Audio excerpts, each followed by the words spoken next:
A farmer bought an abandoned barn for pennies. Everyone laughed at him, calling him crazy, but when he went inside and opened it, his life changed forever.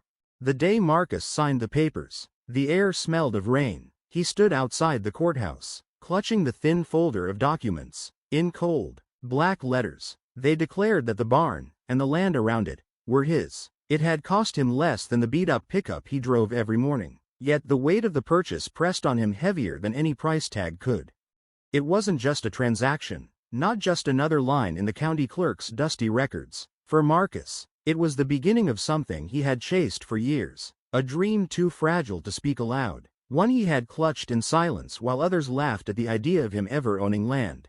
The small town had never truly embraced him. They tolerated him, nodding at the hardware store, waving politely when passing his truck along the single road that cut through the valley. But he was not one of them. He was the son of itinerant workers, the boy who picked fruit and hauled hay while others went off to football practice or spent summers at the lake. His father had died young. His mother bent her back in strangers' kitchens. Marcus grew up knowing nothing would come easily. The color of his skin marked him as different, but it was the dirt under his nails and the patched shirts on his back that set him apart most clearly. From his teenage years, Marcus longed for a piece of land to call his own. It didn't need to be grand or fertile, it only needed to be his. A place where no one could order him to leave at the end of a harvest. No landlord could raise the rent, no boss could cut his hours. For years, he saved what little he could. Each time, his hoard diminished, bills, truck repairs, and endless emergencies devoured it. The dream receded further and further, until it seemed destined to fade away altogether. Then, one gray morning in the diner, Marcus spotted a scrap of newsprint folded in the corner of the local paper. A notice of sale, no bigger than a matchbox. Property for sale. One barn, surrounding acreage, as is. Contact courthouse for details. It listed no price, only an address at the edge of town, where fields gave way to overgrown lots and forgotten structures decayed under time's weight. The barn, he later learned, had belonged to an old farming family whose heirs had left decades ago. It had stood empty since then, slowly collapsing into itself. Gossip had fermented around it. Curses, drifters vanishing, strange sounds at night. Nothing but a pile of wood waiting to fall on some fool's head. One farmer scoffed when Marcus asked about it. The townsfolk chuckled. Marcus did not. The more they dismissed it, the stronger something stirred inside him. Perhaps stubbornness, perhaps desperation, but he needed to see it. When he first stood before the barn, his breath caught. It loomed against the horizon like a wounded giant. Its roof was jagged, doors sagging off their hinges, boards gray and splintered by storms. Weeds climbed the walls like ropes of green fire. The yard was swallowed in waist-high grass. To any passerby, it was an eyesore, a ruin to be burned or bulldozed. Yet Marcus saw more. In broken timbers, he saw shelter. In cracked foundations, he saw roots. In its hollow echo, he imagined a home. The purchase was simple. No one else wanted it. The heirs had stopped paying taxes. The county wanted it gone. Marcus's modest savings were enough. Signing his name felt unreal, as though someone might snatch the deed away, laughing that it had all been a mistake. But the ink dried, the stamp pressed, and the barn was his.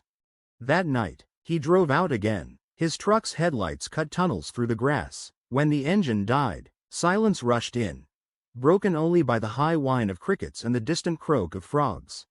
The barn loomed black against the moonlit sky. He pushed the doors open. They groaned in protest, revealing cavernous darkness. The air smelled of dust and decayed hay. His flashlight swept across rusted tools, broken ladders, and the skeleton of a cart collapsing under its own weight. Every creak beneath his boots sounded like a warning. Yet instead of fear, Marcus felt something else. A current of energy. A sense that the barn had been waiting. He lingered for hours, touching beams, brushing cobwebs, listening to the whispers of the place. Doubt pressed on him. Could he really restore this? Was the town right to laugh? But as he gazed at the barn under starlight, a calm settled over him. He remembered his father's words. Land was more than soil and wood, it was promise. It was legacy. The barn was broken, but it was his. Yet unease coiled beneath his determination. The floor sagged in odd places. Corners were strangely concealed beneath debris, and the wind inside carried whispers different from those outside. He had bought not just a ruin, but its secrets. And as Marcus closed the doors and climbed into his truck, one thought refused to leave him. The barn had been waiting for him all along. It had given him a responsibility he had never asked for. The weight of history sat heavy in his hands, whispering that what he chose to do next would matter. At last, he rose. Slipping the diary into his bag, he swept the lantern one final time around the chamber, its light catching on rusted steel and faded paper. Then he turned toward the stairs. Each step upward seemed heavier than the last, as though the underground pulled at him, unwilling to let him go. When he finally emerged into the barn above, the daylight felt too bright, the air too thin. He replaced the boards over the opening, but he knew there was no sealing it again. The barn had surrendered its first secrets, and more were waiting. As he closed the doors and stepped outside into the pale glow of evening, Marcus looked back at the weathered structure. He felt changed, altered, as though the descent had shifted something fundamental inside him. The barn was no longer just his dream of ownership. It was a threshold, a doorway into histories left to rot, and now those histories belonged to him, whether he wanted them or not. In the days after Marcus's descent into the underground chamber, life moved in a haze of unease. He had left the barn that evening clutching the diary to his chest, his truck rumbling down the dirt road while the pages whispered from the passenger seat beside him. The drive home felt different, as though he carried more than paper and mildew in that worn leather binding. He carried the pulse of another man's life, a pulse that seemed still to beat faintly beneath his fingertips. That night, when he spread the book open on the small kitchen table of his rented house, he realized with a tightening in his chest that his purchase of the barn had not been the end of a journey, but the beginning of one. The diary was a labyrinth. The writing began decades earlier in a firm, confident hand, each line sharp and precise. But as the years progressed, the script grew looser, hurried, sometimes shaky. This was no idle rambling. It was a record of obsession.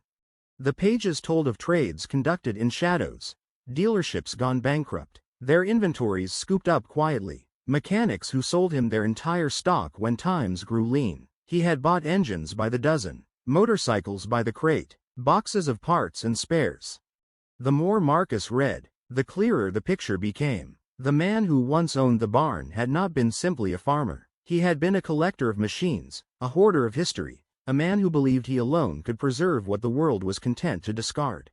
There was pride in his words. He described engines with the tenderness another man might reserve for children. He wrote of chrome gleaming in sunlight, of leather seats rich with the smell of oil and sun, of the hum of pistons as though it were the song of angels. But threaded through the entries was something darker, fear. He wrote of neighbors who began to ask questions, of men who came by night to peer through the slats, of the need to keep his collection hidden, safe, untouched. The underground chambers were not a simple cellar, but a vault, a fortress against a world he did not trust. Marcus sat in the dim light of his kitchen long after midnight, the diary spread open, his eyes burning as he forced himself to absorb more. He should have felt triumph, he told himself, for he had uncovered something no one else knew. But instead, he felt the weight of the words pressing down on him. This was not just discovery, it was inheritance. The man's obsession, his secrecy, his desperate clinging to relics, it all seemed to seep from the ink into Marcus's skin. He closed the diary abruptly and shoved it away. But sleep came only in fragments, broken by dreams of rusted machines crowding closer and closer around him until he could not breathe. When morning came, he returned to the barn. He told himself it was to continue clearing the space, to bring order where chaos had reigned, but in truth, he could not stay away. The moment he pushed open the groaning doors, the familiar chill washed over him. His eyes were drawn instinctively to the corner where the trapdoor lay hidden. He did not open it that day, but he worked near it, steps careful, ears pricked for every sound. The barn felt alive now, as though aware its secrets were no longer safe. If this tale moved you, if you felt the tension, the heartbreak, and the triumph, please support our channel by hitting the like button and subscribing. Your support means the world to us and helps us bring more thrilling, emotional, and inspiring stories your way. Leave a comment below and let us know what you think. Do you believe dogs have an extraordinary sixth sense? Share your thoughts and personal stories with us. Thank you for watching, and we'll see you in the next video.